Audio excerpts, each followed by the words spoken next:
Baiklah. Assalamualaikum dan salam sejahtera dan selamat petang buat semua rakan penonton setia siri CDL Hands-On Session kali ke-45. Yang berbahagia, Datuk Dr. Mahendra Singh Nahar Singh selaku Koordinator CDL, penyampai snippets hari ini, Puan Elsie Giluk, penyelaras CDL Sabah dan rakan-rakan guru CDL. Bertemu kita sekali lagi ke CDL Hands-On Session sesi ke-45. Saya Masrul Faizah binti Masnan dari SK Melawak Kota Kinabalu akan menjadi moderator anda pada hari ini. Sesi rasmi akan bermula tepat pada pukul 3 petang. Oleh itu, bagi mengisi ruang menunggu ini secara lebih bermakna, kita ada sesi perkongsian pendek seperti biasa daripada seorang tokoh pendidikan yang amat disegani iaitu Datuk Dr. Mahendra Singh. Beliau juga merupakan salah seorang daripada koordinator Connecting Dots Learning. Terlebih dahulu, izinkan saya menceritakan sedikit latar belakang mengenai Datuk Dr. Mahendra Singh. Beliau merupakan seorang bekas guru, pensyarah dan bersara sebagai pengarah Institut Aminuddin Baki, Kementerian Pendidikan Malaysia. Kini, beliau merupakan penasihat pendidikan bebas dan bekas fellow penyelidik kanan dengan Pusat Pengajian Pendidikan Universiti Nottingham, Malaysia. Turut membanggakan, beliau juga merupakan salah seorang anggota Majlis Penasihat Pendidikan Kebangsaan MPPK bersama-sama dengan Datuk Dr. Amin Senin.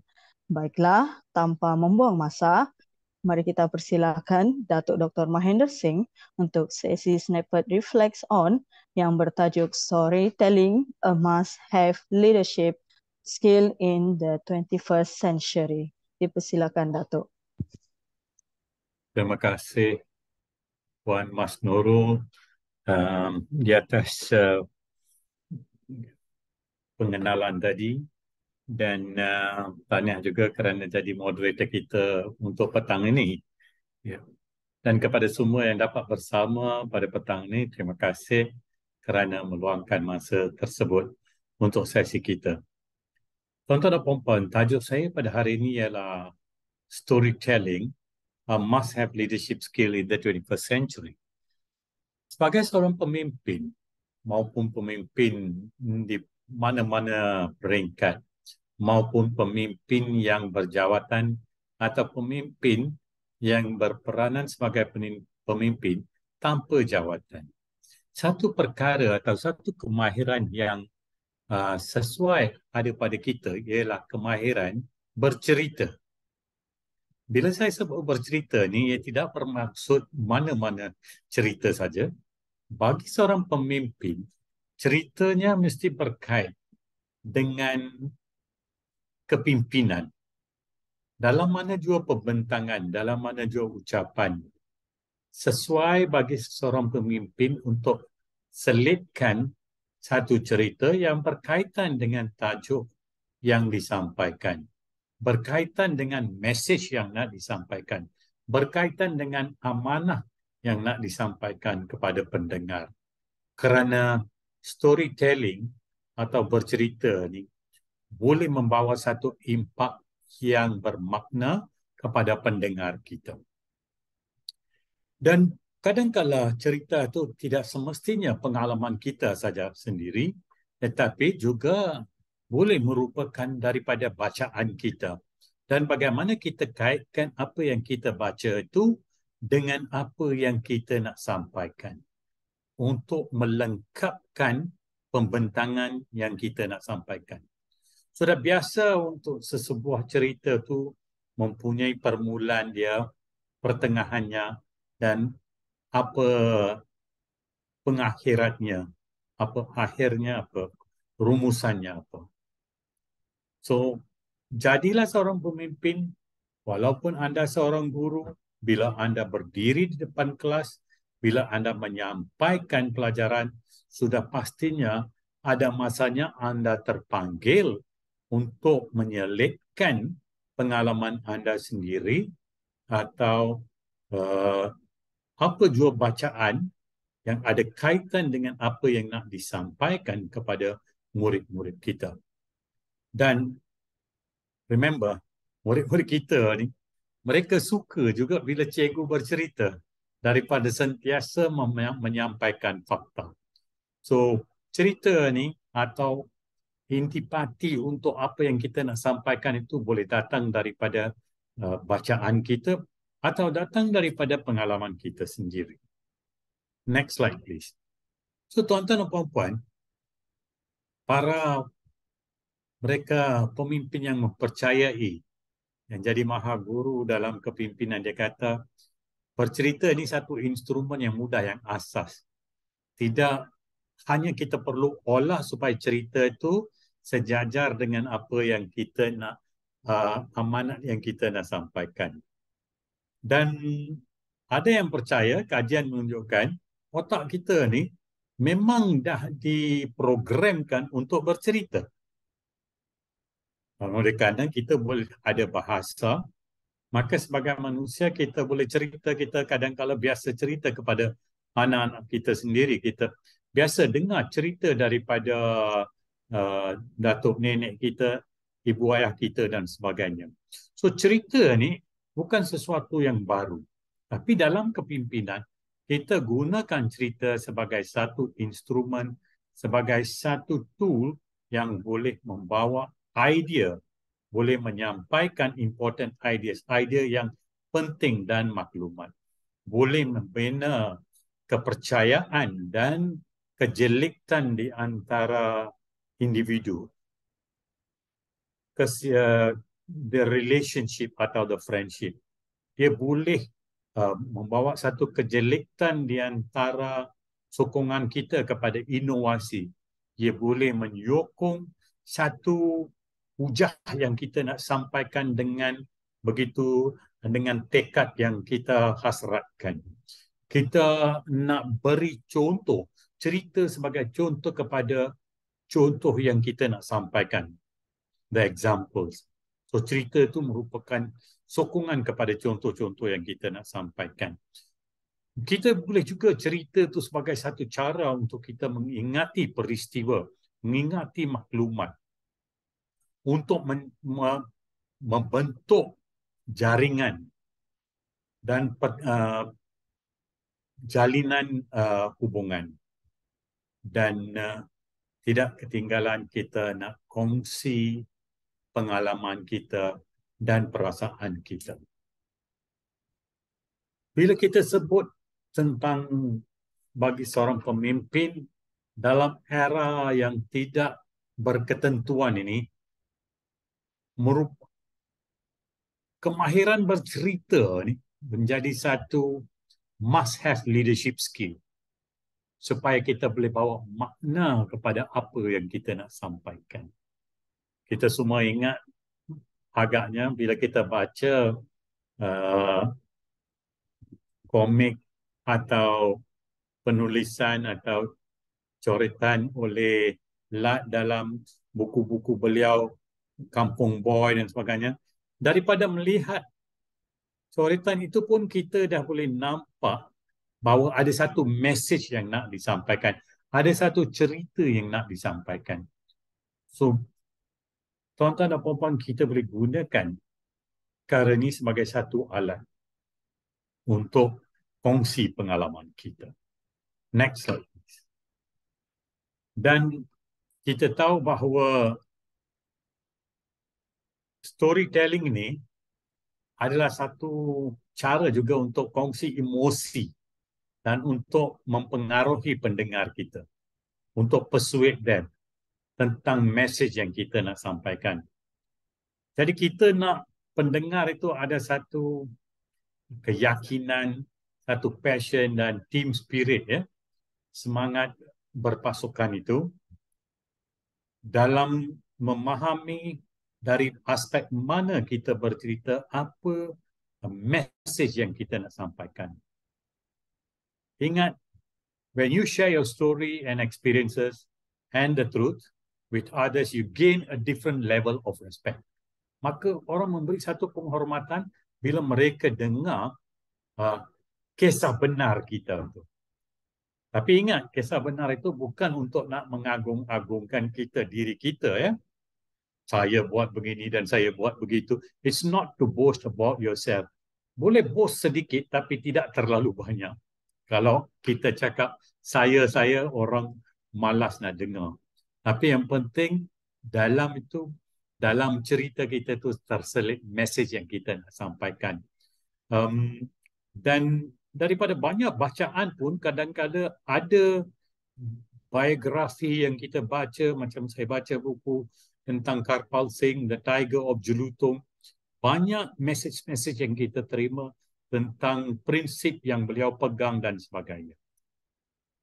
So, bila kita sampaikan cerita-cerita daripada bacaan kita, daripada pengalaman kita, ia membuat para pendengar kita berfikir semula, memilih satu pendekatan tentang diri mereka sendiri dan tentang hidup mereka. So, dia ada iktibar di belakang cerita-cerita ini. That is a strong message. Dan message itu yang kita harapkan orang akan terima dan membuat satu pandangan ke arah yang positif selalu. Sebab itu kita nak kongsikan cerita dan kita nak menyokong fakta, kita nak menyokong contoh, kita nak menyokong idea, kita nak menyampaikan dan memberi inspirasi dan motivasi melalui cerita yang terselit dalam penyampaian ceramah, pembentangan ataupun sembang kita dengan rakan-rakan atau sembang profesional kita dengan rakan-rakan. So bagi pemimpin, jangan lupa having a small story, a short story merupakan satu alat yang boleh membawa satu kesan yang terbaik. So bagi cikgu, kalau anda gunakan cerita juga dalam PDP anda, dalam nak menyampaikan satu mesej kepada anak murid kita, ia akan membawa satu makna kepada kanak-kanak. Kerana saya masih ingat, ini cerita kecil saya untuk hari ini. Seorang pensyarah masa saya buat masters dekat University of Houston, Texas, saya masih ingat nama beliau, nama dia Profesor Thomas Halbert. Dan dia beritahu saya, you know Mehander, education is about good feelings. Saya tak faham. Kata, what do you mean, Dr. Halbert, by good feelings?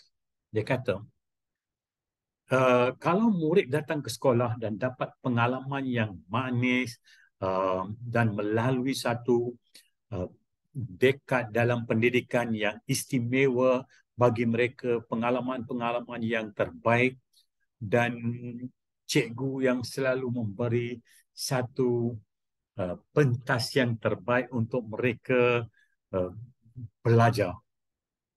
Pengalaman-pengalaman, segala pengalaman ini akan menjadi pengalaman sepanjang hidup. Tetapi kalau banyak daripada pengalaman mereka adalah pengalaman yang pahit, maka mereka tidak akan ada good feelings about their education and about school. So, it is so important, begitu penting bahawa kanak-kanak yang datang ke sekolah ini dapat pengalaman yang manis tentang persekolahan mereka. It is to give them that. So, itu cerita kecil saya yang berkaitan dengan tajuk kita hari ini. Next slide, please. So, tuan-tuan dan puan, banyak juga saya dapat ilmu daripada bacaan dan juga saya kaitkan sebagai menjadi satu cerita kecil dalam penyampaian daripada buku Nelson Mandela, The Long Walk to Freedom, daripada buku A Driver's Son oleh Tan Sri Samsudin Abdul Qadir. Very interesting. Kalau anda ada peluang, anda harus baca dan lihat apakah adegan atau coretan-coretan cerita mereka tu yang ada kaitan juga dengan kepimpinan dan dengan hidup. So, bila kita nak selitkan cerita ni, kita harus tahu di mana kita nak selitkan. When a situation calls for a story. Dan cerita mana yang ada kaitan dengan apa yang kita sampaikan. So, jangan lupa kita nak buat jalinan. Kita nak konteks untuk nak mempengaruhi para pendengar. Kita nak para pendengar memahami mesej yang kita nak sampaikan, fakta yang kita nak sampaikan.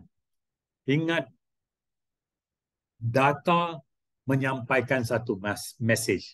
Kita boleh buat dialog prestasi dan kita bentangkan data. Tapi kalau dalam data itu kita boleh selitkan cerita yang berkaitan, maka ia membawa satu makna yang berbeza kepada pendengar untuk what is the next action yang mereka patut ambil. Kalau satu-satu intervensi dapat membawa satu kenaikan atau peningkatan dalam prestasi murid, maka itu menjadi satu cerita yang kita boleh kongsikan dengan para pendengar. Bagaimana peningkatan itu berlaku. Hanya menunjukkan fakta, data dan sebagainya, ya, dia membawa, boleh meyakinkan, tapi kalau kita selitkan dengan cerita, ia mengukuhkan lagi pemahaman para pendengar kita. So, find that, bawa cerita yang boleh membawa perubahan itu. Next slide, please. So, tuan-tuan dan puan-puan, understanding your context and sharing the right story to serve your audience at that moment, satu masa itu adalah penting. Apa cerita yang nak dikongsikan? Kalau anda cerita tentang kerjaya anda sebagai guru, apakah cerita yang akan membawa satu makna bila anda buat satu pembentangan atau penyampaian? So remember, ia membawa satu kejelitan di antara satu pelengkap kepada presentation kita atau pembentangan kita. Itulah peranan bercerita ni, storytelling ini. Dan juga menjadi satu alat komunikasi dengan para pendengar.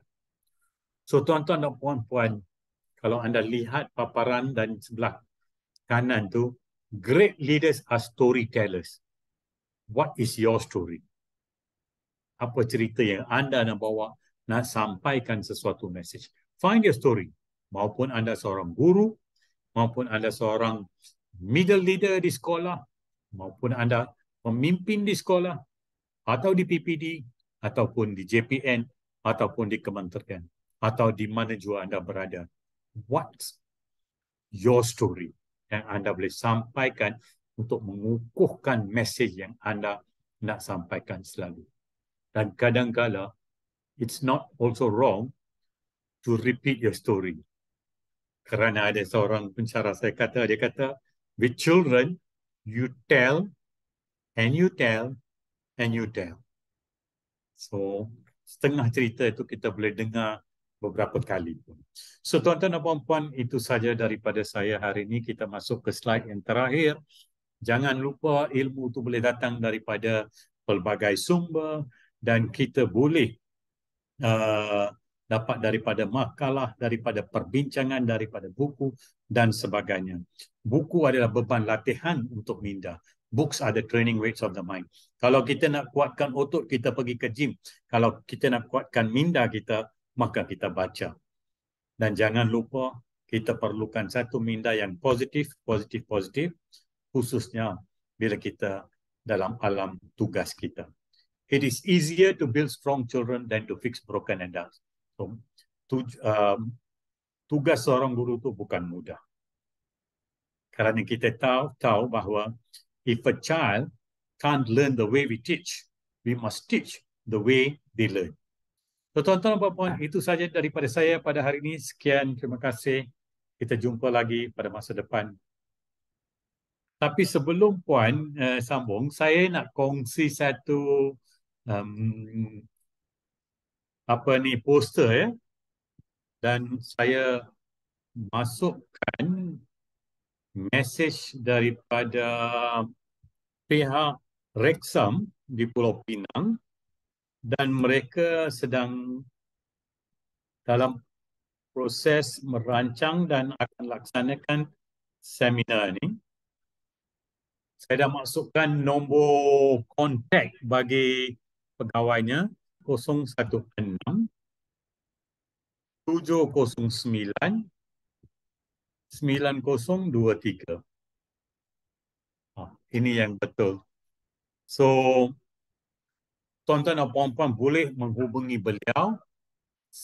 Seminar ini berkaitan dengan matematik dan sains, tapi juga buka untuk sesiapa yang berminat. Akan diadakan di Rexam Pulau Pinang. So, kalau ada yang berminat, boleh menghubungi terus nama dan nombor telefon yang saya beri dalam ruangan chat So saya rasa ya akan melibatkan pelbagai pakar dalam bidang sains, matematik dan juga pendidikan. Saya sendiri akan menyampaikan tajuk tentang teacher leadership dalam seminar atau conference tersebut. So it's an international conference on science and mathematics education. Saya galakkan sejauh yang boleh dapatkan sokongan daripada PPD, JPN atau mana-mana pihak. Sebaiknya ada beberapa wakil daripada Sabah untuk menghadiri seminar ini. Pernah pegawai tanya saya, doktor saya bukan guru sains atau matematik, bolehkah saya hadir? Jawapannya ya. So hadir, mungkin kalau 4-5 orang hadir, boleh minta kepada pihak penganjur ada tak satu special promotion kerana datang sebagai satu kumpulan. So tuan-tuan dan puan-puan, itu saja daripada saya. Saya kongsikan maklumat ini untuk mereka yang berminat. Terima kasih Dato' atas perkongsian itu sebentar tadi. Terima kasih Dato' di atas perkongsian itu sebentar tadi. Banyak yang saya pelajari pada hari ini, terutamanya konsep penceritaan dalam kepimpinan sebagai seorang guru pada era yang cukup mencabar masa kini. Bagi saya, sebagai rumusan, storytelling yang baik sebenarnya dapat memupuk semangat murid untuk hadir ke sekolah pada setiap hari. Sekali lagi, terima kasih Dato' di Saya atas tak terfikir pun perkongsian daripada sudut itu. Kalau mereka cerita kita boleh tarik mereka untuk hadir ke sekolah, why not? Ya. Yes, sepatutnya begitulah. Sebab bagi saya, bila guru itu pandai bercerita, pastinya murid itu akan suka untuk masuk ke kelas untuk mendengar apa lagi cerita guru tersebut. Fantastic. Yeah. Good point. Okay. Okay. So Dato', terima kasih sekali lagi You're di atas welcome. Terima perkongsian kasih. tersebut, dan saya percaya juga perkongsian tersebut boleh dijadikan sebagai pemacu, motivasi dan inspirasi kepada kami warga pendidik agar terus mencari ilmu untuk menjadi pendidik yang berinovasi, berwawasan, berilmu dan demi anak didik. Baiklah, tanpa buang masa, mari kita teruskan dengan sesi kita pada petang ini. Assalamualaikum, salam sejahtera dan selamat petang kepada yang berbahagia Datuk Dr. Amin Senin, pengasas CDL, Datuk Dr. Mahender Singh, penyampai sesi Snapchat, penceramah jemputan CDL ke-45, Puan Edzlin Laduni, Tuan Hansel Justin dan Puan Alini binti Sian, Puan Elsie Biluk, penyelaras CDL, Cikgu Minta Tabang, Sabah Chapter, para pengetua, para pendidik dan guru-guru di seluruh Sabah khasnya yang juga sudi bersama kami dari seluruh pelosok Malaysia. Sekali lagi, saya memperkenalkan diri saya sebagai moderator anda pada petang ini. Saya Masrul Faiza binti Masnan dari SK Melawak Kota Kinabalu. Selamat bertemu kembali dalam sesi CDL siri ke-45 Cikgu Minta Tabang, dan sesi CDL ini merupakan satu sesi perkongsian ilmu yang dijalankan secara bersiri menerusi siri hands-on online session. Tuan-tuan dan puan-puan, para pendidik sekalian, terdapat 4 objektif CDL hands-on dan antaranya ialah berkongsi ilmu dan kemahiran, membangunkan kompetensi guru, meningkatkan keupayaan, dan membina jalinan dan jaringan berterusan. Oleh itu, peserta perlu mendaftar sebagai pelanggan atau ahli CDL dan pendaftaran adalah percuma. Boleh layari www.connectingdots.my. Peserta juga boleh mengikuti program melalui pautan Zoom yang tertera pada poster. Sesi perkongsian berlangsung pada setiap hari Khamis selama 1 jam 30 minit, iaitu daripada pukul 3 petang sehingga 4:30 petang. Perkongsian adalah secara hands-on dan e-sijil disediakan menerusi pautan yang akan diberi pada akhir sesi. Untuk makluman semua, hashtag Cikgu Minta Tabang membawa maksud. Cikgu bantu cikgu, yang mana perkataan minta tabang itu sendiri berasal daripada perkataan dalam bahasa suku kaum etnik Sabah yang membawa maksud saling bantu-membantu. Tuan-tuan dan puan-puan, para pendidik sekalian, penceramah bagi CDL Hands-On pada kali ini ialah terdiri daripada Puan Edzlin Laduni, Tuan Hansel Justin dan Puan Alini binti Sinsian daripada SK Timbua Ranau. Terlebih dahulu, mari kita berkenalan dengan para pembentang pada petang ini. Yang pertama ialah Puan Edgelyn Laduni, merupakan seorang guru pemulihan, mempunyai pengalaman selama 7 tahun dalam mengajar dan mendapat pendidikan daripada IPG Kampus Perlis. Pembentang kita yang kedua iaitu Puan Alini Sinsian, merupakan seorang guru bahasa Melayu, mempunyai pengalaman selama 6 tahun dalam mengajar dan beliau mendapat pendidikan di IPG Kampus Keningau. Yang terakhir iaitu Tuan Hansel Jamsin, merupakan seorang penolong kanan pentadbiran, berpengalaman selama 10 tahun dan berasal daripada IPG Kampus Gaya, Kota Kinabalu. Beliau juga sebenarnya seorang adik guru PPD Ranau pada tahun 2023, merupakan guru ikon STEM Sabah bagi tahun 2022, seorang guru inovatif PPD Ranau pada tahun 2021 dan menerima anugerah guru ikon inovasi pendidikan pada 2020. Pembentangan pada hari ini telah mendapat kejayaan dan antara kejayaan-kejayaannya ialah Johan KIK Professionalism Keguruan Kementerian Pendidikan Malaysia 2021, Anugerah Khas Pengarah Jabatan Pendidikan Negeri Sabah 2021, tempat ketiga dalam Karnival Inovasi Negeri Sabah 2022, mendapat anugerah emas dalam Karnival Inovasi Negeri Sabah 2023 dan juga mendapat anugerah emas dalam Karnival SASTEMS Negeri Sabah 2023. Baiklah, cikgu-cikgu, sepanjang perkongsian ini, cikgu-cikgu boleh mengajukan soalan secara terus sekiranya terdapat kemusykilan. Dengan ini, tanpa membuang masa, mari kita mempersilakan Puan Edgelyn, Tuan Hansel dan Puan Alini dengan tajuk perkongsian mereka, I Tulis Permainan Interaktif Kemahiran Menulis. Dipersilakan, cikgu.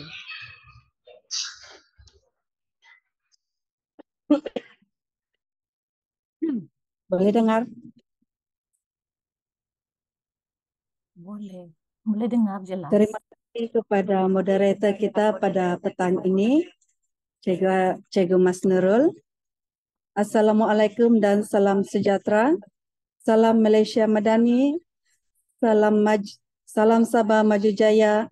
Salam ABCD. Anak baik lagi celik digital. Salam sepakat Sabah hebat. Salam Ranau hebat. Tahun ini pasti lebih baik. Mari kerja bersama. Salam SK Timbuah Excellent, sepakat menggenggam kecemerlangan. Salam kumpulan Atama, berani bersaing. Melatih kuntum tumbuh melata, sayang merbah di pohon cemara. Assalamualaikum, mulanya kata, saya sembah pembuka bicara. Mencari timba si anak dara, di bawah sarang burung tempua. Salam sembah kumpulan Atama. Selamat datang untuk semua. Baiklah, sebelum itu, terima kasih saya ucapkan kepada pihak penganjur kerana menjemput kami untuk berkongsi ilmu di dalam platform CDL ataupun Connecting Dots Learning yang sangat gah ini. Terima kasih juga kami ucapkan kepada para penonton, guru-guru seluruh Malaysia, juga guru-guru di Sabah. Juga diucapkan kepada Encik Ros kerana memberi sokongan penuh kepada kumpulan kami. Sekali lagi terima kasih saya ucapkan kerana meluangkan masa mendengar perkongsian ilmu pada hari ini. Baiklah, sebelum kita pergi ke sesi perkongsian inovasi kami, saya ingin memperkenalkan sekali lagi ahli kumpulan kami, iaitu yang pertama, Cikgu Edgelyn Laduni selaku guru pemulihan yang mempunyai 7 tahun pengalaman mengajar serta mendapat pendidikan di IPG Kampus Perlis. Yang kedua, Cikgu Helson Justin menjawat sebagai penolong kanan pentadbiran di sekolah kami, telah berkecimpung selama 10 tahun di dalam dunia pendidikan dan mendapat pendidikan di IPG Kampus Gaya, Kota Kinabalu. Dan saya sendiri, Alini binti Sinsian, belajar di IPG Kampus Keningau dan telah mengajar 6 tahun dalam mata pelajaran Bahasa Melayu. Pada hari ini, kami akan berkongsi ilmu tentang inovasi kami, yaitu iTulis. Sebelum itu, suka saya kongsikan perjalanan program kita pada petang ini, yaitu sesi yang pertama adalah ice breaking. Sesi yang kedua ialah apa itu digital. Sesi ketiga yaitu sesi perkongsian inovasi iTulis. Dan di akhir sesi ini kami akan mengadakan sesi soal jawab dan juga kami akan mengadakan satu permainan sebagai pengukuhan dan rumusan bagi program hari ini. Oleh itu, tanpa membuang masa, saya menjemput Cikgu Izlin Laduni untuk sesi ice breaking. Silakan. Oke, untuk kita punya ice breaking untuk petang ini, cikgu-cikgu bolehlah scan QR code. Kita ada soalan santai untuk semua peserta untuk hari ini. Cikgu-cikgu ataupun peserta boleh scan QR code yang ada di paparan untuk menjawab soalan dengan soalan, pernahkah cikgu membuat inovasi digital dalam PDPC? Okey. Para peserta, cikgu-cikgu boleh scan. Sebenarnya cikgu-cikgu, inovasi digital ini dia semestinya inovasi yang kita anggap sebagai satu benda yang susah. Kalau kita berada di dalam kelas, apabila kita lihat bagaimana satu masalah kita mahu selesaikan, jadi di sana sebenarnya kita boleh membuat satu intervensi menggunakan, walaupun kita menggunakan hanya guna PowerPoint, sebenarnya jika itu membantu untuk kita mencapai satu objektif ataupun langkah penyelesaian untuk dalam PDPC kita, inovasi digital yang kita buat. Mungkin ada di antara apabila kita buat dalam bentuk PowerPoint ataupun bila kita menggunakan bahan digital, tidak kiralah kita ambil video ataupun kita gunakan bahan seperti PowerPoint untuk quiz, daripada cara kita buat ataupun idea-idea yang kita guna untuk menyelesaikan masalah-masalah di dalam sekolah atau di dalam kelas kita sendiri untuk membantu murid-murid, itu sebenarnya cikgu-cikgu ya, kita sebenarnya sedang membuat inovasi digital. Okay. Jadi kalau kita tengok di dalam kita punya survei hari ini, itu soalan santai kita, ada 8 orang pernah, 9 orang dan 9 orang pernah membuat inovasi digital. Tanya cikgu-cikgu, tanya peserta yang pernah membuat inovasi digital. Bagi yang tidak pernah membuat inovasi digital ni, jadi bersama-sama kita untuk sama-sama menimba ilmu pada perkongsian kali ini. Terima kasih yang sudah yang memberi respon untuk soalan santai kita, untuk ice breaking kita pada hari ini. Saya serahkan semula kepada Cikgu Alini untuk meneruskan sesi kita pada hari ini. Terima kasih Cikgu Izlin untuk sesi ice breaking. Jadi kita boleh lihat berapa orang peserta yang menyertai kita pada petang ini. Terima kasih juga kerana telah memberi respon. Seterusnya, saya mempersilakan Cikgu Helson Justin untuk meneruskan sesi apa itu inovasi digital. Dipersilakan. Selamat petang, salam sejahtera. Kita akan teruskan pembentangan pada petang ini.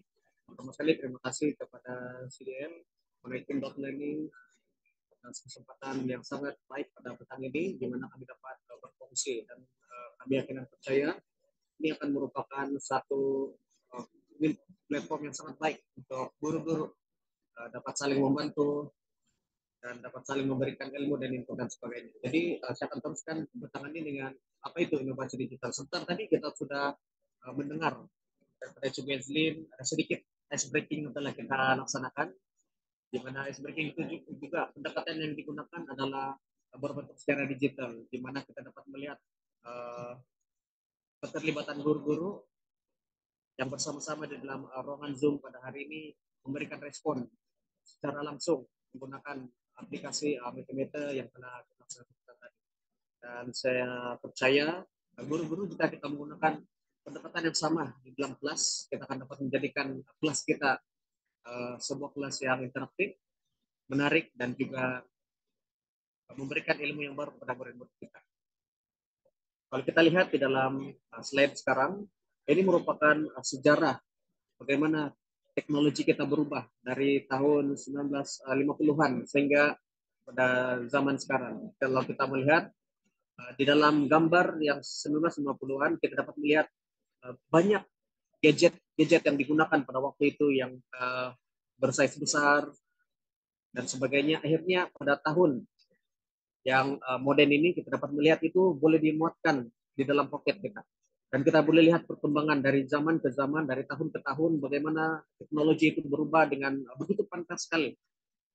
Dikatakan jika buku dia memiliki validity selama 5 tahun, tetapi teknologi 3 tahun. Jadi dalam tempo 3 tahun ini kita akan dapat melihat ada begitu banyak perubahan-perubahan yang akan berlaku terjadi. Dan ke depan, tahun ini, tahun 2023, dan kita akan melihat ada banyak lagi perubahan akan terjadi dalam 3 tahun ke depan. Dan guru-guru, mari kita siap sedia untuk berdaya saing di dalam melahirkan generasi yang pasti digital. Kalau kita lihat di dalam pada tahun Teratan Akbar 7 Oktober 2021, di mana KPM sudah mengubah dasar pendidikan digital, di mana pada waktu itu yang merupakan mantan menteri menyatakan bahwa KPM matlamat utamanya adalah untuk melahirkan generasi yang pasti digital, di mana ini akan disokong dengan pendidikan secara komprehensif melalui strategi dan inisiatif, di mana ini khususnya menjurus kepada aspek PDPC di dalam kelas. Nah, jadi di dalam dasar pendidikan digital yang ini bertujuan untuk merangka dan memupuk bakat digital yang berpengetahuan, berkemahiran, dan beretika di dalam penggunaan teknologi digital. Jadi ini akan dapat meningkatkan secara tidak langsung penguasaan murid di dalam teknologi digital. Dan akhirnya kita akan dapat memperkayakan kandungan digital yang berkualitas, memperkasa kompetensi guru, dan membudayakan pembudayaan penggunaan teknologi digital di dalam kelas. Dan saya percaya guru-guru kita sudah siap sedia dengan ini, dan mari kita akan terus memberikan penekanan di dalam penggunaan teknologi digital dalam pelaksanaan PDPC. Okay, next. Oke, jadi digital innovation. Kalau kita melihat di dalam screen ini ada banyak pendekatan yang digunakan. Pertama dari segi robotik, 3D printing, IoT, Internet of Things, AR, VR, dan juga teknologi 5G yang sudah semakin sinonim dengan landscape pendidikan negara kita. Terusnya yang terbaru kita ada AI ataupun merupakan kecerdasan buatan, di mana pada tahun lepas, sekitar ujung tahun lepas, kita telah diperkenalkan dengan satu AI yaitu ChatGPT, dan itu telah mengubah pendidikan secara digital bukan saja di Malaysia tetapi seluruh dunia. Dan ini merupakan satu yang sangat menarik untuk kita dapat bagaimana kita dapat menggunakan pendidikan digital ini dalam kelas kita dalam skala yang besar, dalam skala yang begitu secara global. Next. Nah, kalau kita lihat dalam screen ada dua. Saya ingin bawa perhatian rekan-rekan guru dan para penonton yang menyaksikan sesi Zoom pada petang ini, di mana ada dua yang saya ingin posisi. Yang pertama adalah kalau kita lihat di dalam screen yang merupakan Beyond 2000. Ini merupakan satu seri rancangan TV yang sangat populer, di mana ini sudah dimulakan sejak dari tahun 80-an. Bagaimana pada waktu itu para saintis dan para pemain-pemain teknologi di seluruh dunia, mereka coba memberikan ramalan apa yang akan akan terjadi beyond 2000. Jadi mereka teknologi yang dibincangkan dan dipaparkan di dalam TV itu melampaui apa yang kita pikirkan, mampu kita pikirkan pada waktu itu. Nah, jadi film-film yang berfiction science dan juga banyak gadget-gadget yang mungkin pada saat ini agak primitif, namun itu sudah dimulakan lebih awal lagi sejak dari tahun 80-an, 90-an, sehinggalah tahun ini kita dapat melihat bagaimana teknologi idea itu dapat direalisasikan, dapat didigitalisasikan pada zaman sekarang. Dan kita dapat melihat bagaimana situasi yang berlaku dalam landscape pendidikan kita secara dalam global, di mana pendidikan secara virtual sebelum ini kita bersemuka. Pendidikan secara virtual itu kita dapat lihat, dapat diperkasakan secara keseluruhan yang menggunakan aplikasi Zoom, menggunakan Google Meet, dan menggunakan video conference yang lain. Dan saya percaya ini tidak pernah kita pikirkan akan terjadi dalam masa yang terdekat, namun itu sudah terjadi. Dan saya percaya kita guru-guru akan siap sedia untuk menghadapi satu gelombang yang baru lagi dalam landscape pendidikan kita. Sekarang ini kita sedang berbicara tentang IR 4.0, namun kita sudah memasuki era IR 5.0. Jadi kenapa kita sedang memasuki era revolusi perindustrian 5.0, tapi kenapa IR 4.0 masih dibicarakan? Karena IR 4.0 masih belum kita secara tuntasnya kita dapat laksanakan. Nah, jadi IR 5.0 itu banyak berbicara tentang AI, kecerdasan buatan, dan sebagainya. Oke, jadi buku yang di sebelah itu adalah merupakan History of Technology. Ini adalah merupakan satu rentetan atau penjilidan buku-buku yang memberikan cerita tentang teknologi-teknologi. Itu berbicara tentang teknologi di dalam pendidikan, teknologi di dalam ekonomi, dan sebagainya. Jadi saya sarankan guru-guru, mari kita membaca buku ini karena ini memberikan inspirasi kepada guru-guru untuk bagaimana kita dapat memberikan input yang lebih baik kepada guru anak-anak murid kita di dalam kelas. Nah, saya senang sekali kita lihat di dalam ini merupakan saya percaya aplikasi yang sangat populer, yaitu merupakan TikTok. Kalau kita lihat pada tahun semasa sudah ada 1.1 billion pengguna seluruh dunia dan ada 33 juta di mana aplikasi ini telah dimuat turun dari dalam semua gadget ataupun peranti-peranti yang ada. Dan kalau kita lihat ada 500 juta pengguna di seluruh dunia dan 75 juta yang subscribe ataupun mereka menggunakan melanggan aplikasi ini.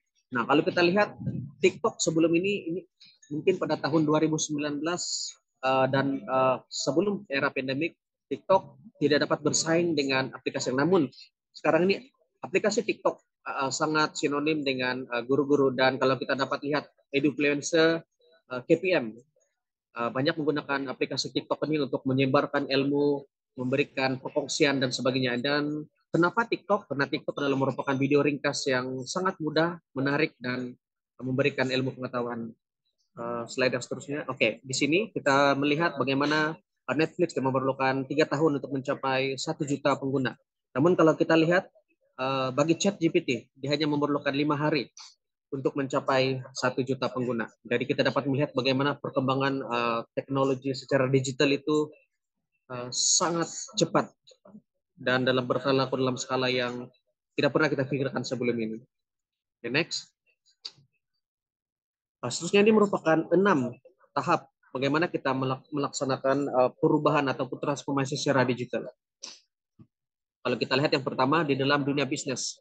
Jadi ini sangat sinonim bagaimana marketing itu akan dilaksanakan menggunakan pendekatan-pendekatan secara digital. Kalau kita lihat Shopee, adakan TikTok Shop, mereka menggunakan pendekatan secara digital untuk melariskan penjualan dan memastikan marketing itu dapat berjalan dengan baik. Yang kedua, kita dapat melihat bagaimana dari segi pembentangan dibuat secara formal, dan juga strategi yang kita gunakan itu sangat menarik. Dan bagaimana kita dapat menyatukan, converge pendidikan teknologi digital ini kepada dunia pendidikan kita. Kita dapat lihat bagaimana dalam PEK 21, di mana infrastruktur digital di bawah institusi KPM itu sudah ada satu jalinan yang sangat strategik. Terjadi di peringkat JPN, terjadi di peringkat PPD dan seterusnya kepada sekolah. Nah, jadi di dalam kerangka dasar pendidikan sekarang kita dapat melihat bagaimana kerajaan begitu menitik beratkan pendidikan digital. Next. Oke, ini merupakan 7 teras utama KPM. Saya senang sekali untuk kita fokus kepada meningkatkan pendidikan digital. Nah, kalau kita lihat bagaimana YB, Puan Padlina binti Sidek, Menteri Pendidikan kita, sewaktu melaksanakan sidang media khas KPM pada 15 Desember 2020. Dan ini masih sangat baru, di mana ada 7 teras utama yang KPM telah gariskan. Nah, seperti isu kesuciran pembelajaran, kebajikan guru, komunikasi antara kementerian dan sekolah, isu kemiskinan secara multidimensi, penekanan aspek kerama insania, menaik taraf sekolah dep, dan yang merupakan fokus pembicaraan kita pada petang ini yaitu meningkatkan pendidikan digital. Nah, di peringkat KPM sendiri, bagaimana kita mau supaya teras pendidikan digital ini akan dapat dilaksanakan di mana tenaga-tenaga yang terlibat dapat digembleng dengan sepenuhnya agar kita dapat menjadikan pendidikan kita bertaraf global, kita mampu bersaing. Next. Oke, ini merupakan secara ringkas bagaimana penggunaan digital di dalam negara kita. Data ini diambil daripada Februari 2022, di mana kita dapat melihat total population di dalam negara kita. Kita ada 32,98 juta penduduk, di mana proses urbanisasi kita dapat melihat 78,2%. Ini sudah merupakan satu angka yang sangat besar, dan saya percaya untuk tahun-tahun ke depan angka ini akan terus bertambah, dan ini akan menunjukkan bagaimana negara kita Malaysia akan terus menjadi negara yang maju dan setanding dengan negara-negara yang lain.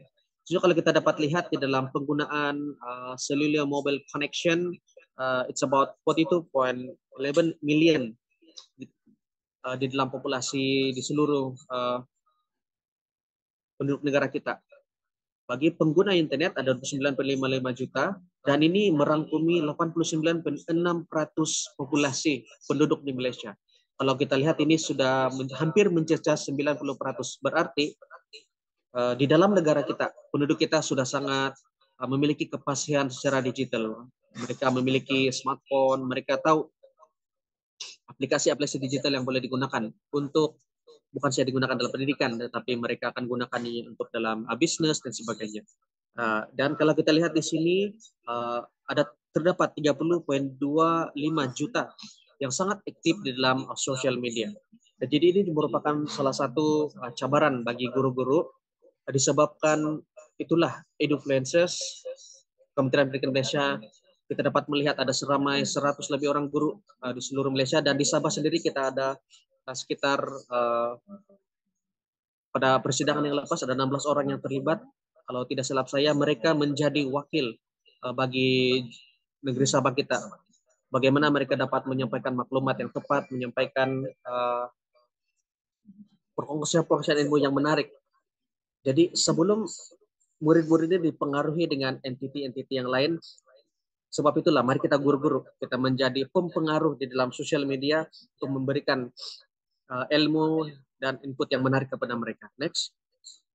Oke, ini merupakan anak yang baik lagi cerdik, dan ada tambah D, yaitu berbicara tentang digital. Anak yang baik lagi cerdik digital.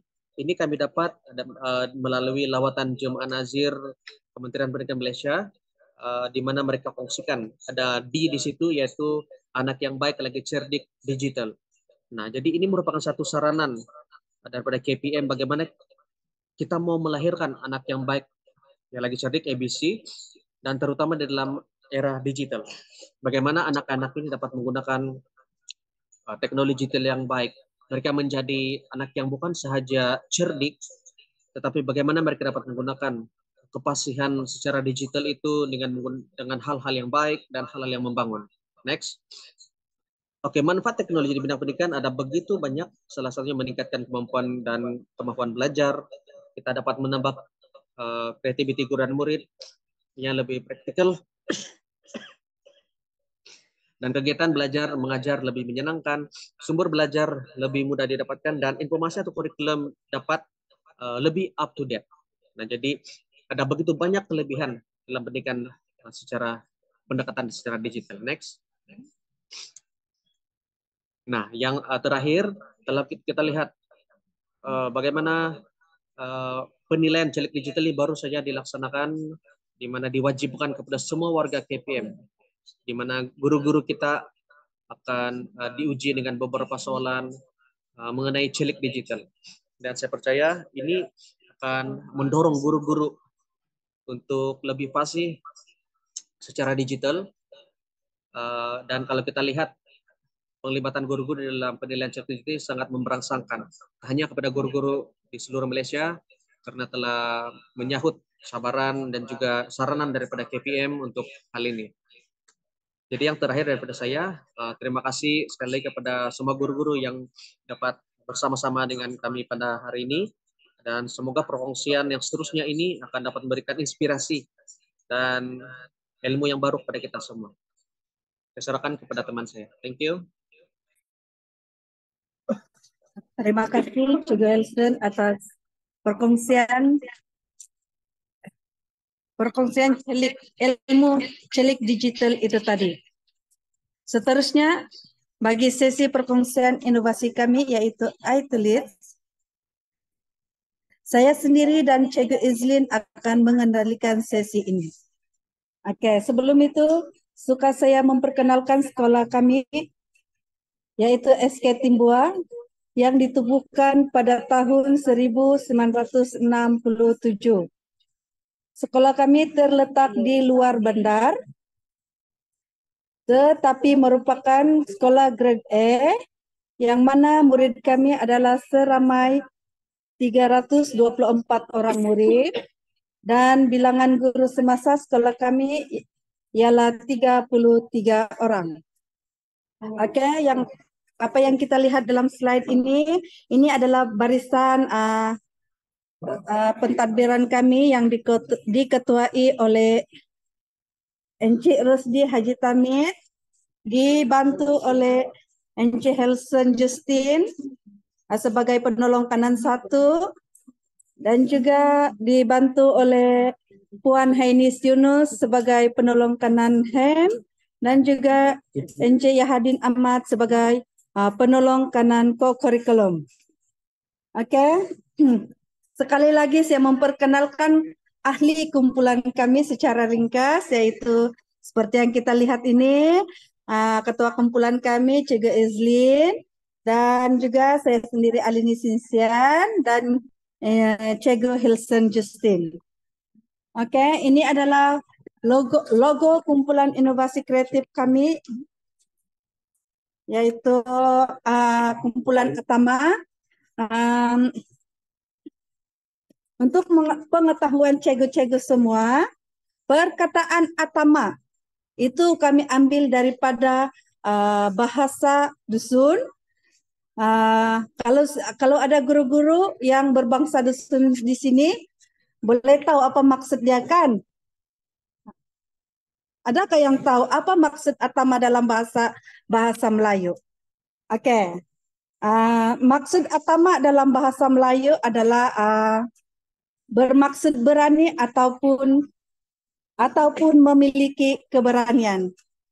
Oke, ini adalah visi kami, yaitu menjadi pelopor di dalam bidang penyelidikan pendidikan secara madani, progresif dan dinamik bagi meningkatkan kualiti pendidikan Malaysia agar dapat bersaing secara global. Dan misi kami adalah, yang pertama adalah memertabatkan profesion keguruan. Yang kedua, membudayakan kajian dan penyelidikan di dalam pendidikan. Dan yang ketiga adalah meningkatkan kualiti pengajaran dan pemudacaraan di dalam kelas. Seperti yang kita lihat pada carta perbatuan ini, Proyek kami bermula pada 6 Jun hinggalah 6 September tahun ini yang mengambil masa selama 3 bulan.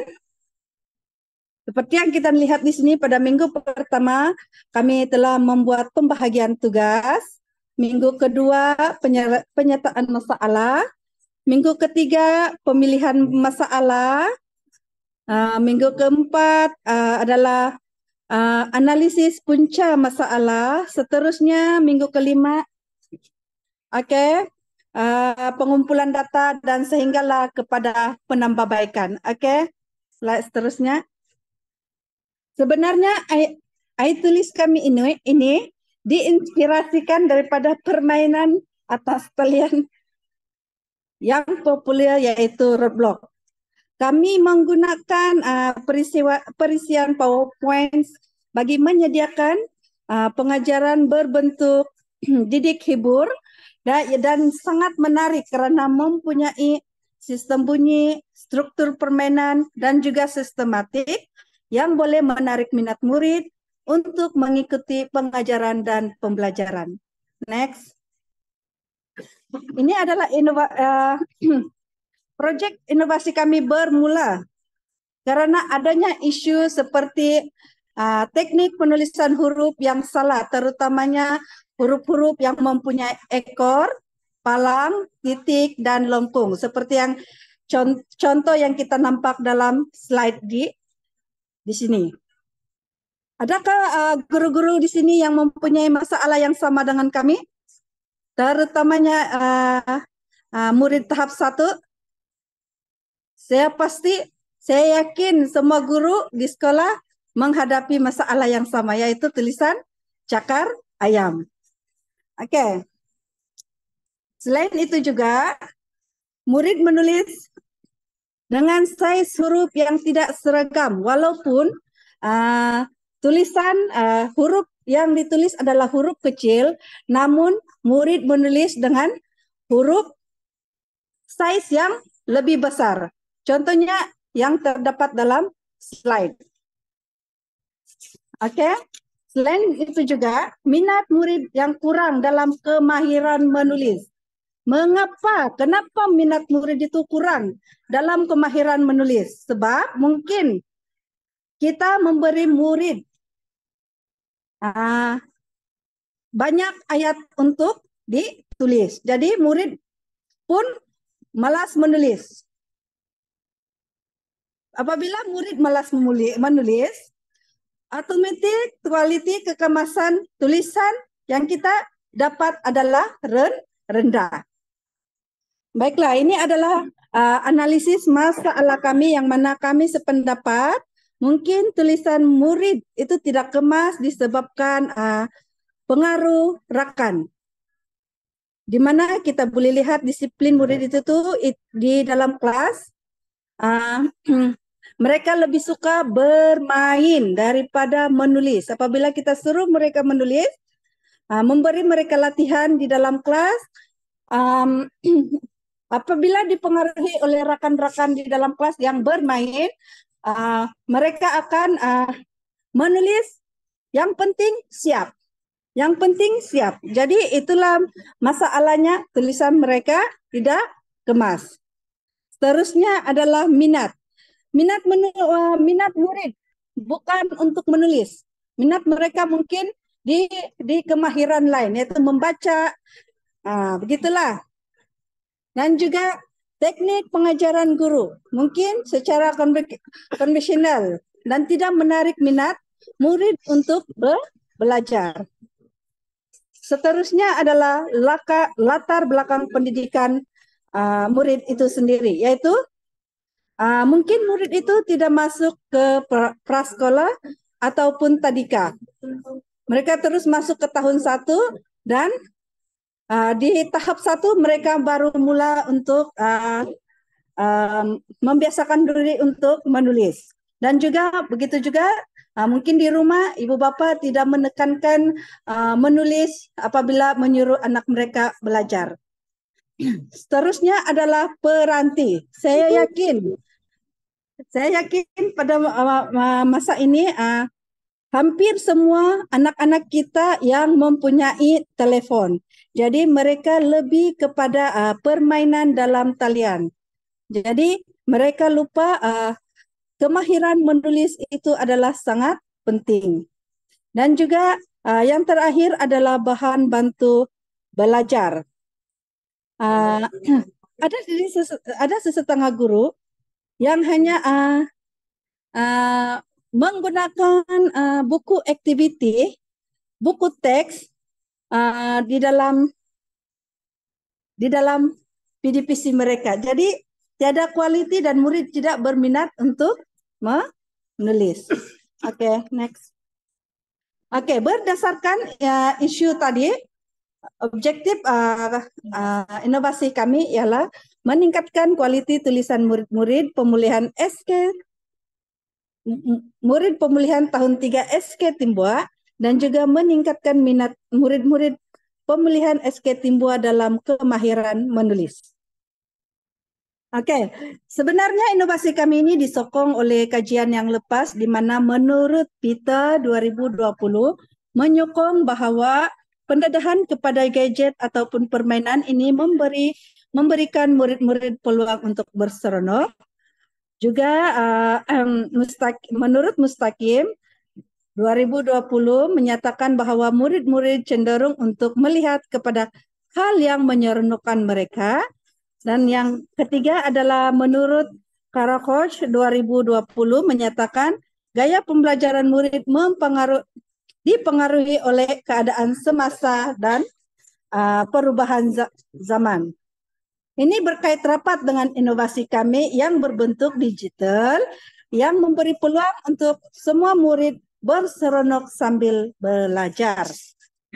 Baiklah, bagi inovasi kami telah menggunakan 3 triangulasi data seperti yang kita lihat, yaitu analisis dokumen untuk ujian pra dan ujian pos, dan juga kami juga membuat pemerhatian terhadap minat murid sebelum dan selepas menggunakan inovasi kami, dan juga kami juga telah menemubual murid tentang inovasi kami. Oke, kami telah menggunakan model EDI sebagai pembinaan inovasi kami. Kenapa kami menggunakan inovasi model EDI sebagai panduan kami untuk membina inovasi? Sebab model ini sesuai dengan isu dan masalah kami. Jadi kami gunakan model ini untuk membina inovasi kami untuk menyelesaikan masalah seterusnya mencapai objektif yang kami tetapkan. Baiklah, untuk inovasi iTulis lebih lanjut, saya serahkan kembali kepada Cikgu Izlin. Dipersilakan. Ya, selamat petang. Terima kasih Cikgu Alini. Selamat petang kepada semua peserta, cikgu-cikgu yang ada pada sesi hari ini. Jadi untuk seterusnya, apa itu inovasi iTulis? Oke, kita teruskan pada slide seterusnya. Oke, ini merupakan inovasi iTulis yang telah kami cipta ataupun telah kami bina berdasarkan masalah-masalah yang telah kami dapati yang telah diterangkan oleh Cikgu Alini sebentar tadi. Jadi sebenarnya apa sebenarnya inovasi yang kami buat ini? Kita yang sebelum saya terangkan lebih terperinci, saya akan terangkan untuk inovasi tulis kami ini, kami menekankan 4 komponen utama di dalam bahan inovasi ini untuk memastikan kami mencapai ataupun dapat mengatasi masalah yang telah kami dapat daripada isu-isu yang telah kami dapat dan juga kenal pasti sebelum inilah, yaitu masalah tulisan murid dan juga minat murid. Jadi 4 komponen itu yang pertama ialah kami, kalau kita lihat di sini dalam paparan, kami menggunakan grafik atau tema Roblox, yaitu satu kalau tidak asing bagi murid-murid ataupun budak-budak zaman sekarang, yang mana permainan Roblox ini banyak dimain ataupun banyak kena dimainkan oleh murid-murid ataupun budak-budak sekarang. Jadi tujuan kami menekankan grafik ataupun tema Roblox ini ialah untuk meningkatkan minat murid-murid belajar, seterusnya meningkatkan minat murid-murid ini untuk menggunakan bahan inovasi kami. Jadi seterusnya, komponen kedua yang kami tekankan di dalam inovasi iTulis ini, kalau kita nampak dalam paparan, kita akan nampak di cara menulis huruf, kita akan nampak langkah-langkah menulis huruf. Itu adalah komponen utama komponen kedua yang kami tekankan, yaitu langkah-langkah untuk menulis huruf, yang mana di dalam inovasi ini kami akan terangkan ataupun kita mau tekankan ataupun kita mau murid itu belajar cara menulis huruf mengikut urutan yang betul. Oke, jadi untuk macam mana dia digunakan kita akan tengok video selepas inilah. Oke, untuk komponen ketiga yang kami tekankan dalam inovasi iTulis ini yaitu garis 3, panduan garis 3. Oke. Bagi kita guru, kita akan tekankan, biasanya kita akan tekankan murid menulis pada kedudukan yang betul, terutamanya bagi huruf-huruf yang ada ekor. Nah, kita mau murid belajar macam mana kedudukan sebenar huruf-huruf yang kita mau mereka tulislah. Jadi penggunaan garis 3 ini adalah untuk memastikan tulisan ataupun kedudukan huruf murid itu sentiasa betul dan kemas. Jadi kita akan tengok selepas ini secara lebih lanjut. Seterusnya, komponen keempat dalam yang kami tekankan dalam inovasi ini ialah setiap bahan inovasi kita mau murid sentiasa ada pentaksiran dan peneguhan. Jadi di dalam inovasi kami ada tekankan komponen permainan sebagai latihan. Jadi kita akan lihatlah permainan macam mana untuk kita membuat pentaksiran untuk murid-murid yang sudah guna ataupun sudah menggunakan bahan inovasi ini. Jadi next slide. Oke, terima kasih. Jadi ini merupakan manual pengguna yang kami telah sediakan, yang kami ada sediakan di dalam bahan ataupun inovasi kami, yang mana murid boleh tekan manual ataupun siapa pengguna untuk inovasi ini boleh merujuk kepada manual pengguna untuk menggunakan bahan inovasi kami lah. Jadi iTulis merupakan bahan interaktif untuk mengajar dan belajar cara-cara menulis huruf kecil. Oke, untuk version iTulis ini, version 1.0 kami lebih fokus kepada menulis huruf-huruf kecil ya. Jadi di sini bila kita cakap pasal mengajar, bahan ini untuk mengajar yang merujuk kepada guru-guru yang menggunakan bahan inovasi iTulis ini untuk mengajar murid untuk menulis huruf dengan betul. Jadi kalau biasanya kita sebagai guru sebelum ada tanpa iTulis, kita tanpa penggunaan digital, cara yang biasa cikgu-cikgu buat ialah kita tulis di papan tuliskan, lepas itu murid-murid akan tengok ulang apa yang kita buat. Jadi sebenarnya benda ini yang kita mau inovasikan. Kita mau dia dijadikan digital untuk memudahkan bukan kita sahaja, tetapi untuk memudahkan murid-murid untuk belajar. Jadi bila kita ada bahan ini, kita sebagai guru kita boleh pancar dan kita boleh bagi murid tengok demo ataupun dengan lebih jelas dan juga lebih terperinci lah. Jadi itu sebenarnya tujuan inovasi iTulis ini. Jadi untuk belajar, bahan interaktif untuk belajar yang merujuk kepada murid-murid yang mahu menggunakan bahan ini. Jadi ini merupakan bahan interaktif kan, inovasi iTulis ini merupakan bahan yang secara digital dia berpusatkan murid. Jadi dia boleh dimainkan atau murid boleh bermain sendiri dengan bahan ini, menggunakan bahan inovasi ini dengan sendiri di handphone ataupun di tablet. Selain itu juga boleh digunakan di dalam laptop lah.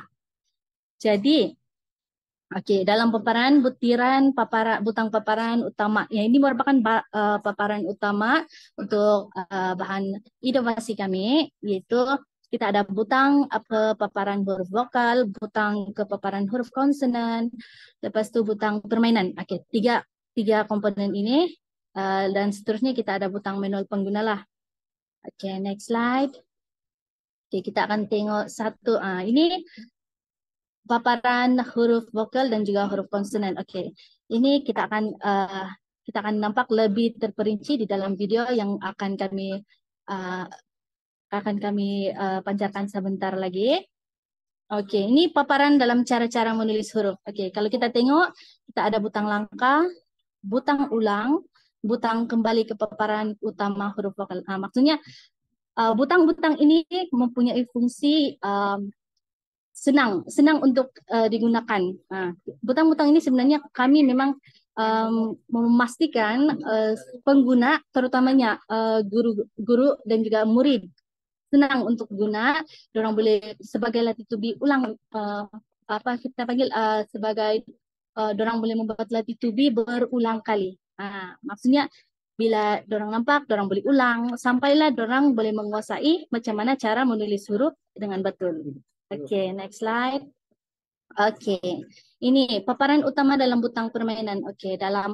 Dalam bahan inovasi kami ada tiga peringkat ataupun 3 level untuk murid-murid perlu selesaikan selepas dorang sudah belajar ataupun selepas murid-murid ini sudah menggunakan bahan inovasi yang kita sudah tunjukkan tadi. Jadi kita ada level 1, dia sebenarnya level 1 ini untuk mengecam, level kedua membentuk huruf, dan yang level ketiga dia terus menulis huruf lah. Jadi kita akan tengok sebentar lagi. Next slide. Ini adalah paparan untuk murid tekan untuk huruf-huruf vokal.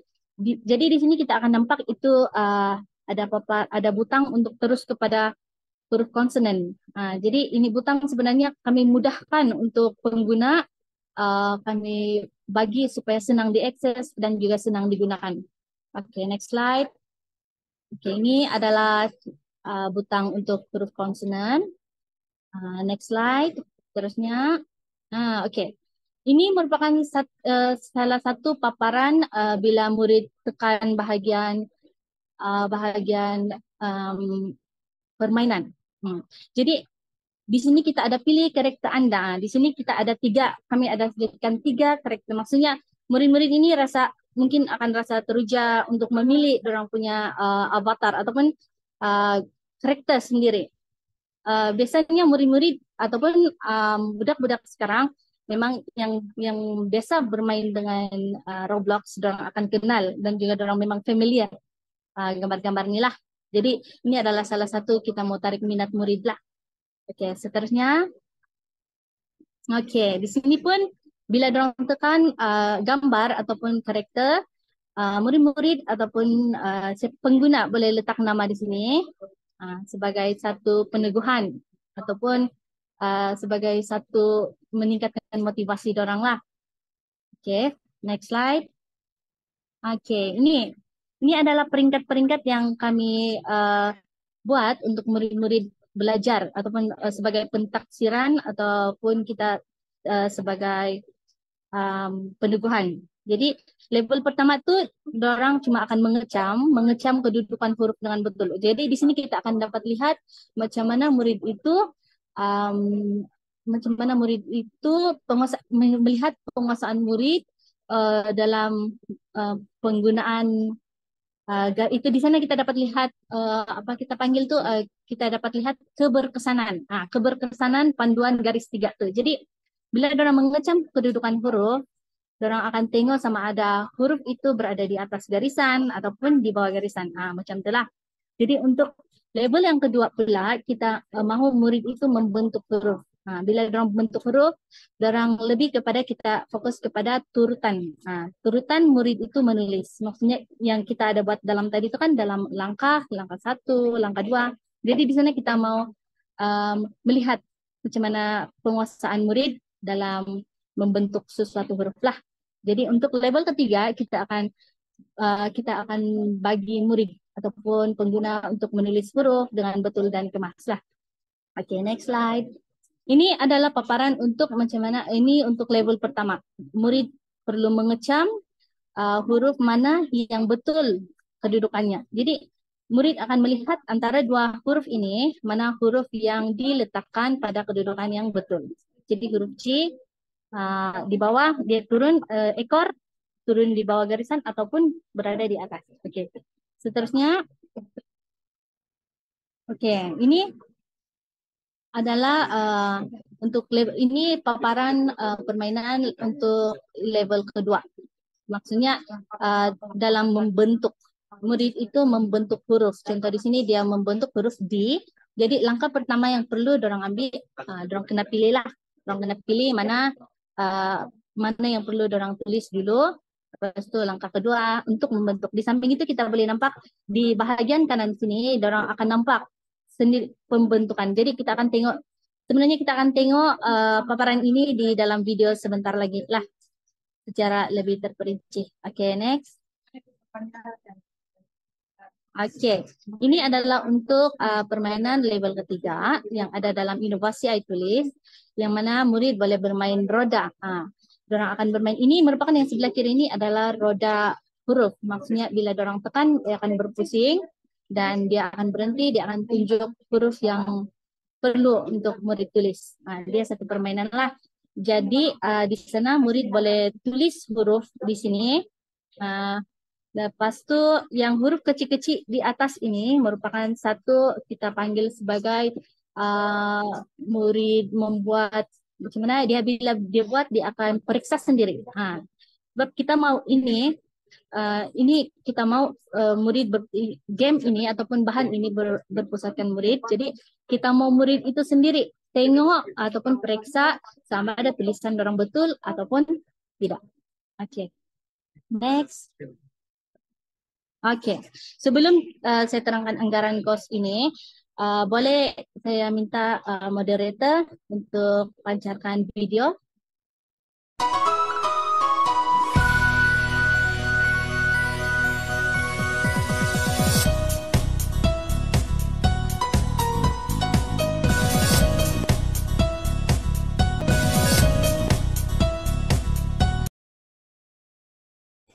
Selamat datang ke iTulis. Mari kita belajar cara-cara menulis huruf dengan betul.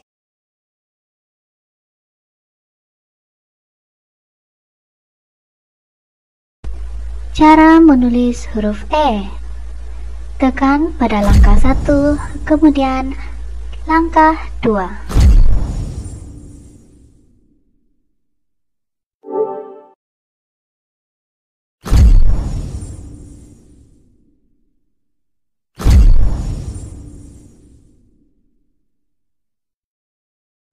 Cara menulis huruf I. Tekan pada langkah 1 dan kemudian langkah 2.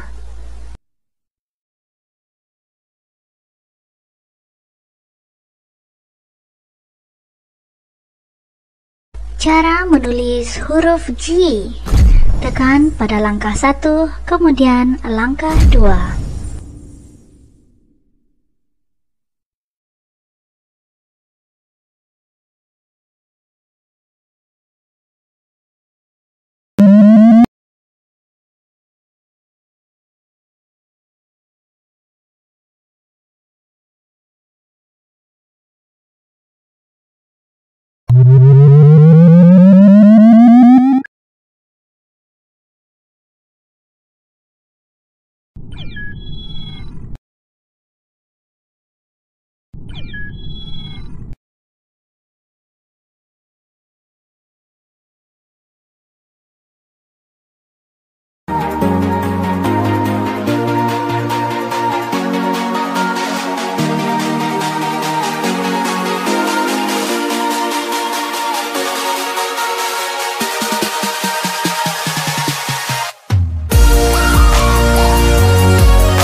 Tekan roda huruf, kemudian tulis huruf yang dipilih dengan betul dan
Oke, sebenarnya video tadi adalah serba sedikit paparan untuk bahan inovasi yang telah kami buat. Jadi next slide, dan juga lebih berkesan, memberi impak kepada semua pengguna inovasi iTulis ini. Oke, next slide. Oke, jadi untuk bahan inovasi sebenarnya kami banyak merujuk kepada rujukan pakar. Yang pertama yaitu Encik Linus, Tuan Linus Madis, penolong pegawai pendidikan daerah Ranau, dan juga Dr. Lasius Goliong, pegawai SIC Plus pendidikan daerah Ranau. Kedua-dua rujukan ini merupakan pegawai di pendidikan daerah Ranau yang tidak asing bagi semua guru. Bila kita bercakap pasal inovasi, kita akan merujuk kepada kedua-dua pegawai inilah. Jadi yang ketiga ialah Encik Ben Juin, iaitu rujukan kami Master of Computer Science dari UiTM Shah Alam sebagai pakar berbayar yang kami rujuk untuk pembinaan bahan inovasi inilah. Oke, next slide. Oke. Jadi impak bagi inovasi iTulis yang telah kami jalankan sebelum ini, kami jalankan kepada 11 orang murid pemilihan tahun 3 SK Tim Buah Ranau. Jadi kalau kita nampak di paparan ini tulisan sebelum dan juga selepas. Kalau kita lihat kualiti tulisan murid ada peningkatan, yang mana kalau kita boleh nampak tulisan yang selepas ini kita boleh nampak. Kalau macam tulisan buku latihan kan dia hanya ada 2 garis. Okey, jadi yang bahan inovasi kami guna tadi, kami menggunakan 3 garis. Maksudnya biru yang macam kalau cikgu-cikgu perasan tadi kan, garis 3 biru atas, yang di tengah adalah merah kan. Jadi kita murid diajar menggunakan bahan tadi, maksudnya secara tidak langsung murid-murid sudah membayangkan garisan merah di tengah itu ada di garisan, macam contoh dalam buku latihan, dorang sudah membayangkan garisan merah itu ada di tengah di antara garisan atas dan bawah. Jadi kita boleh nampak dalam tulisan ini size tulisan ada agak seragam. Maksudnya dorang sudah dapat membayangkan tulisan ataupun garis 3 ada di dalam buku itu. Gitulah. Jadi sebenarnya ini yang kita mahu tekankan kepada murid-murid. Kita mahu latihan yang berulang ataupun secara step by step dorang buat sebentar tadi dalam bahan inovasi, kita mahu dorang sentiasa ingat, dorang praktik dan juga seterusnya dorang dapat aplikasi di dalam buku latihan dorang sendiri ataupun di dalam tulisan sendiri lah. Oke, seterusnya. Oke, ini merupakan impak bagi minat murid. Jadi selepas dorang guna inovasi ini merupakan hasil tembual murid. Murid pertama cakap seronok, lepas tu ada yang cakap suka, sebab boleh tekan-tekan.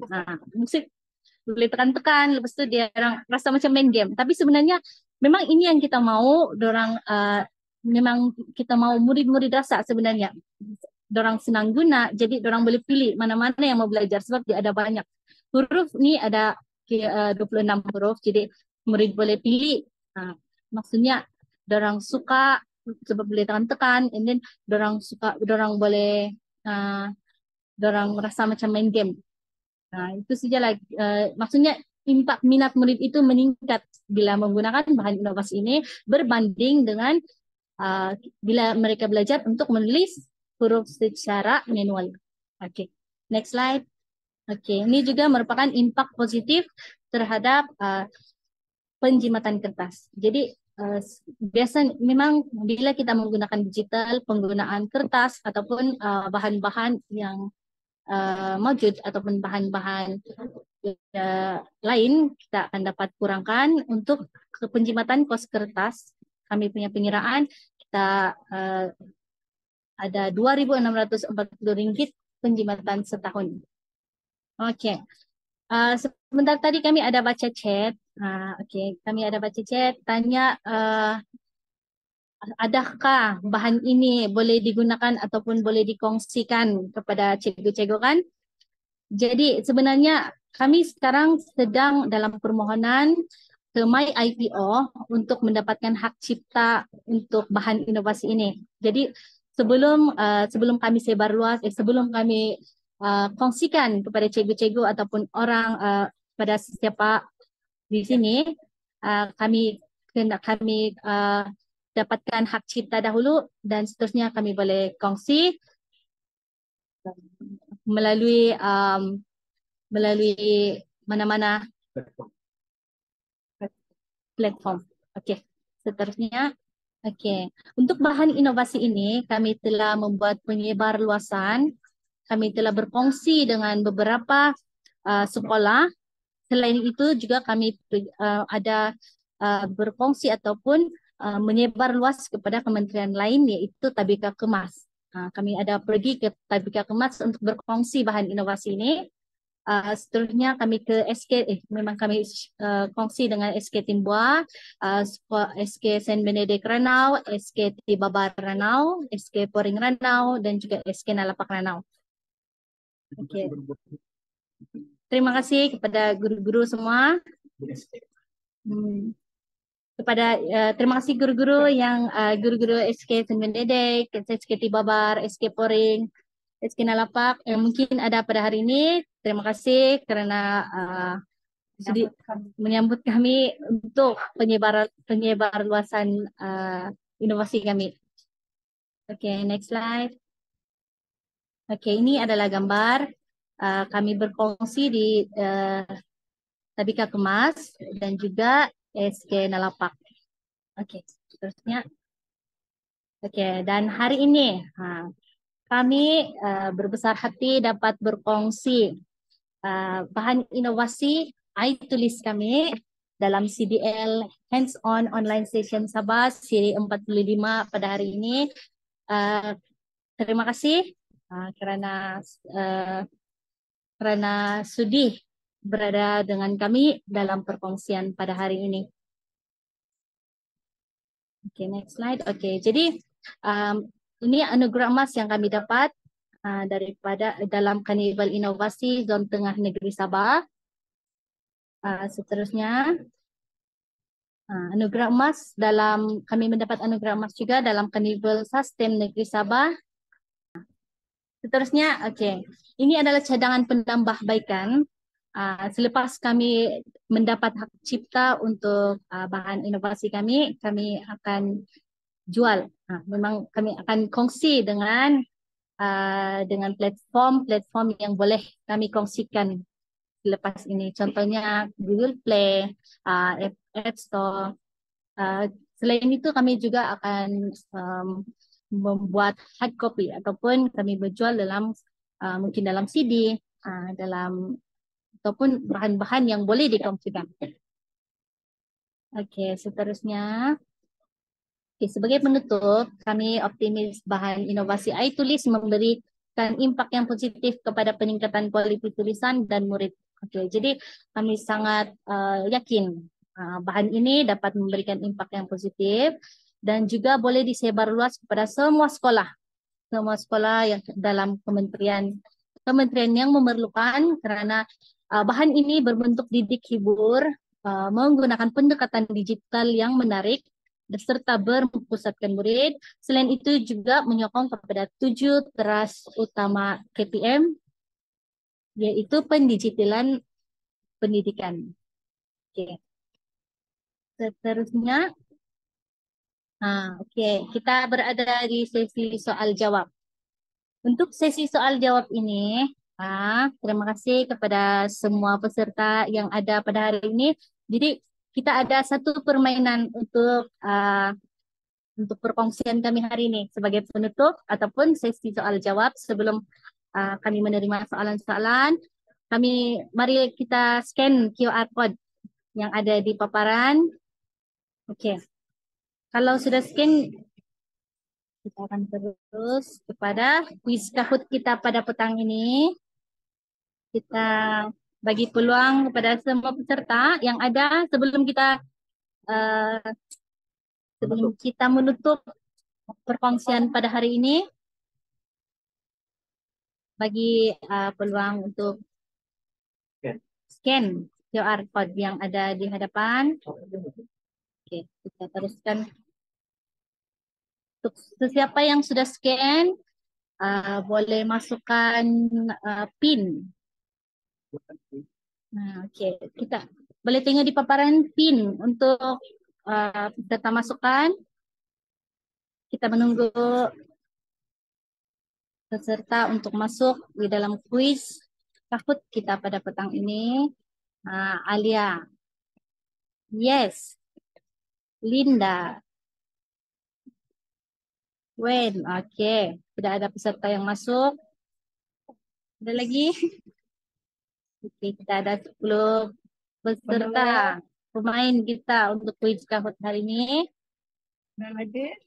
Ada lagi yang memasuk? Okey, kalau tidak kita teruskan. Boleh? Okey, kita teruskan. Alamak, sudah. Okey, maaf siapa yang tidak dapat ikut. Saya sudah start. Jadi, quiz. Apakah itu inovasi digital? Okey, 20 saat. Kita ada 20 saat untuk menjawab. 1, 2, 3. Yang sudah menjawab. Okey, ada 8 orang yang sudah menjawab. Ada 2 orang lagi. 1 orang lagi. Okey. Okey. Nah, di sini. Apakah itu inovasi digital? Ada 7 orang yang betul dan yang lain boleh cuba lagi untuk soalan seterusnya. Sedia? Wah, scoreboard. Wen. Yang terpantas dan betul. Okey, seterusnya kita pergi kepada soalan kedua. Betul atau salah sahaja. Terdapat 8 teras utama KPM. Betul ataupun tidak? Laju orang jawab. 8 teras utama KPM. Pendigitalan pendidikan.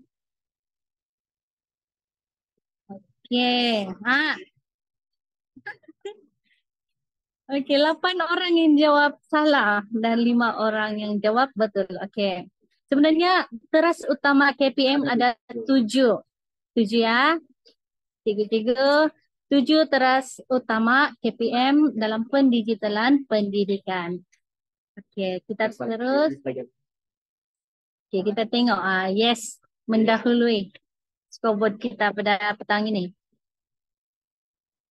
Okey. Tahniah. Terusnya soalan ketiga. Apakah manfaat pendigitalan di dalam pendidikan? Okey. Belum ada yang menjawab? Okey, ada. 3, 4, 5.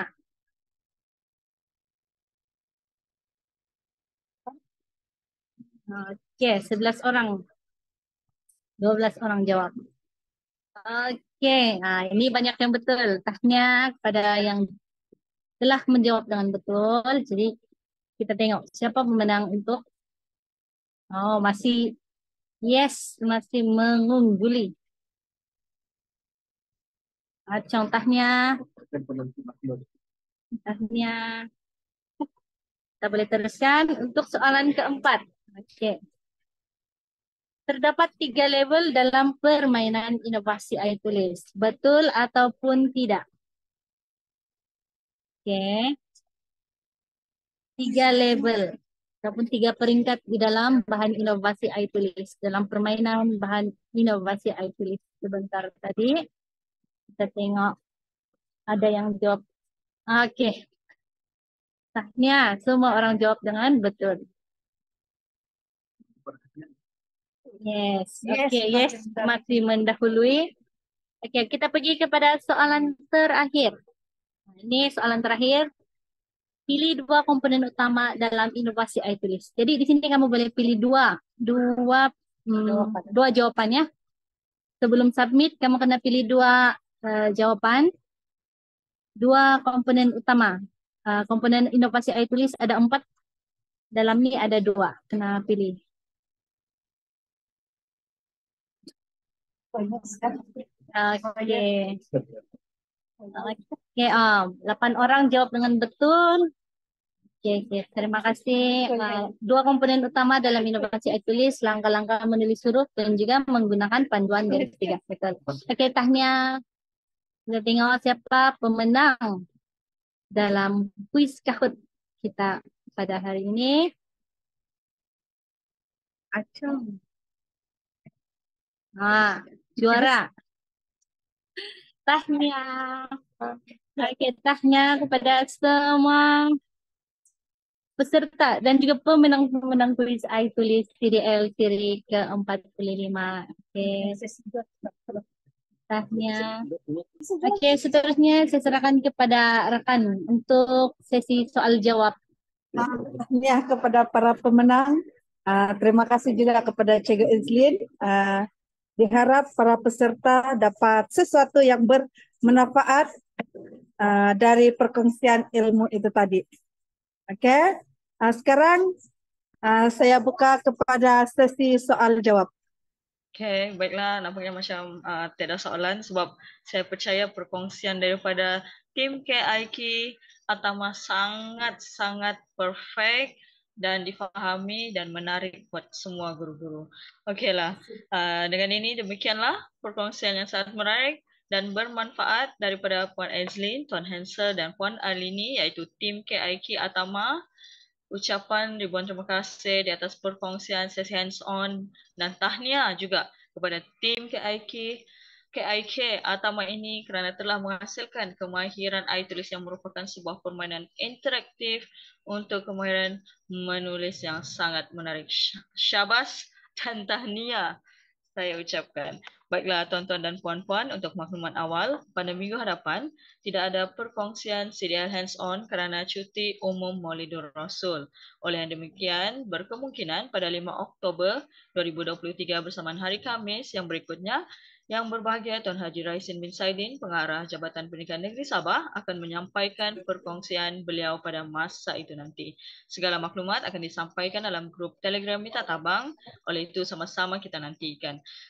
Baiklah, mohon semua guru untuk mengisi maklum balas dan kehadiran melalui link yang telah dikongsikan di bahagian chat sebentar tadi. Sebelum kita bersurai, saya menjemput Cik Azwani untuk sesi bergambar. Dipersilakan Cik Azwani. Okay, tuan-tuan dan puan-puan boleh buka kamera. Kita sama-sama ambil gambar ya.